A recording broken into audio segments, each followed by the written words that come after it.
place if you do not do your duty to the people in this town who live here, and you're responsible to us, not to this corporation. From town hall meetings to courtroom trials, activists are disputing the rights of corporations to sell their town's water.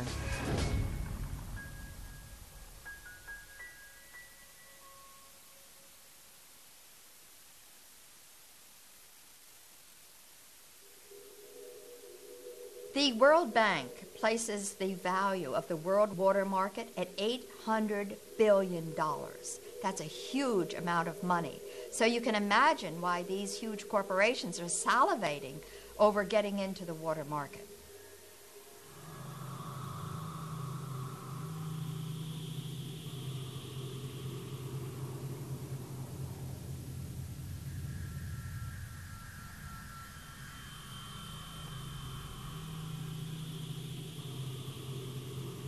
The issue of climate change has added further impetus to these issues in terms of where does our water come from? Is it going to be there forever? This is a problem that every single person is going to be dealing with in the next 20 to 25 years, regardless of where they live in the world.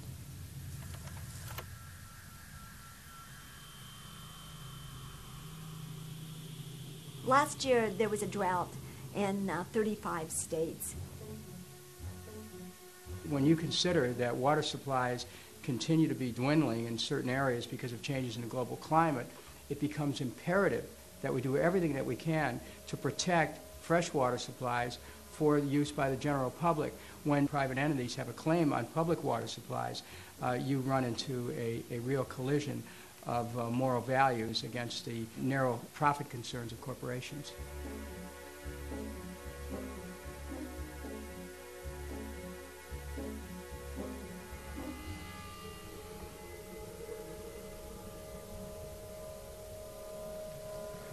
You know, in North Carolina, it's hard for us to get used to thinking about dry, parched, cracked earth, but indeed that was what we were looking at. Things were getting very bad, and by winter, it was terribly grim. One of the ultimate ironies was that Pepsi was, of course, continuing with its bottling plant operations. And this was at the height of the drought. They were drawing over 400,000 gallons a day. Bottling municipal water that then they were selling back at the very point we were running out of water.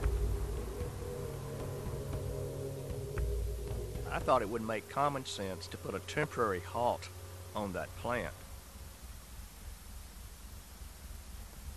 And they would not stop doing it.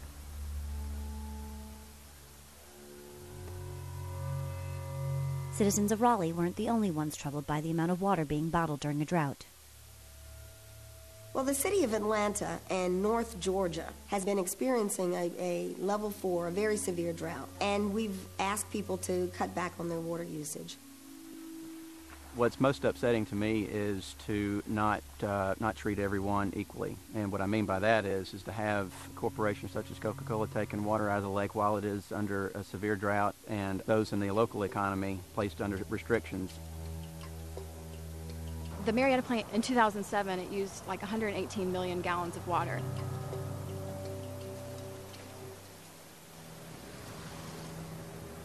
Bottled water companies use a very small amount of the groundwater in the United States.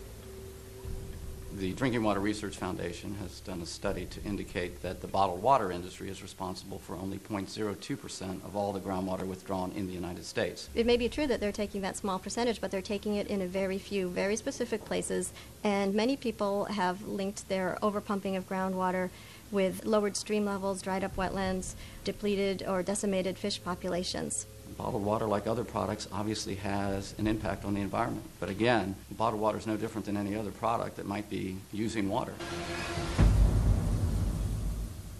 公视实话周，对你说实话。生活中有哪些石化产品带来哪些塑化毒素？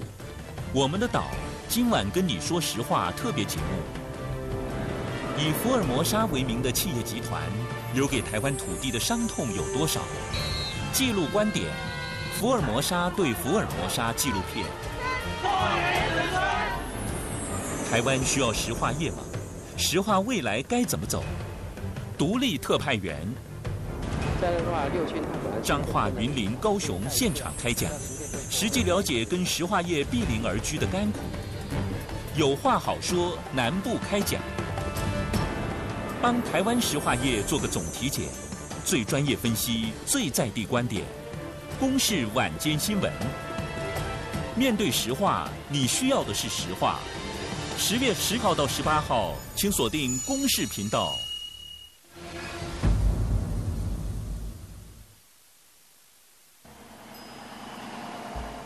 When Nestle was questioned in congressional hearings about the effects of their pumping on rivers and streams, they testified that the lower water levels had nothing to do with the water they were taking. This is affected by dams built by beavers. Is that the result of only your study or studies that are independent of your study? I know of no independent studies, but I'm happy to share our studies. How many beavers would it take to do that?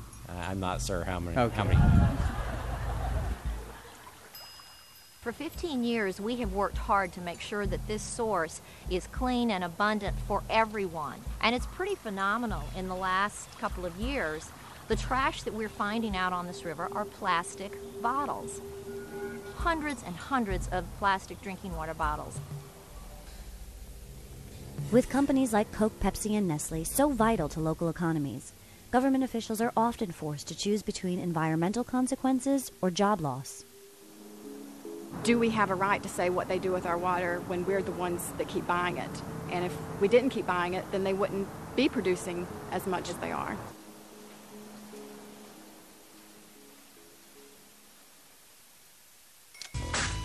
Crisp. Fresh. Drink? Bottled water is the greatest advertising and marketing trick of all time. Drink, drink, drink. We started buying bottled water in a serious way starting at the end of the 70s when Perrier came across the ocean and was introduced to urban markets. It was a niche product. It was really popular with urban professionals.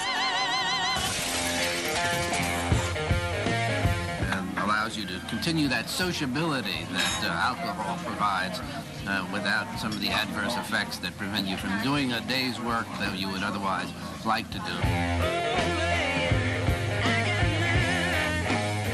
It came in beautiful green glass bottles, but we weren't walking around down the street swigging from the Perrier bottles. That didn't happen until 1989, when it became possible to put bottled water into lightweight, cheap, clear plastic bottles made of PET, and that changed the market. The big change came when Coke and Pepsi got into the game.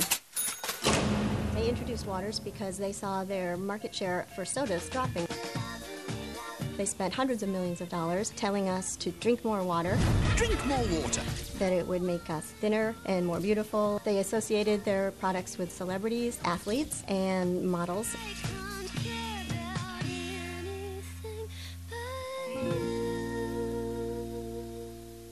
And we drank it up, and to the point where it became an $11.5 billion business in 2007. We've become like big toddlers. We got the nipple to our lips constantly. We constantly need to know that there's something there just for us that we can just throw away. We want everything individualized and personalized and just for us, and we want to not have to wash it or take care of it. We want to just throw it away, and we want it immediately available and convenient. Otherwise, we'll have a fit. So on one hand, you had this tremendous marketing muscle, and on the other hand, you had a complete absence of criticism of bottled water until very recently. And you didn't have utilities who provide municipal water. They didn't have their own PR budgets. They had barely enough money to keep their own systems going, so they were counteracting this onslaught of media, print, and TV ads. Many of the ads implied that the water was healthier for us than tap water. We don't consider tap water to be an enemy. We don't.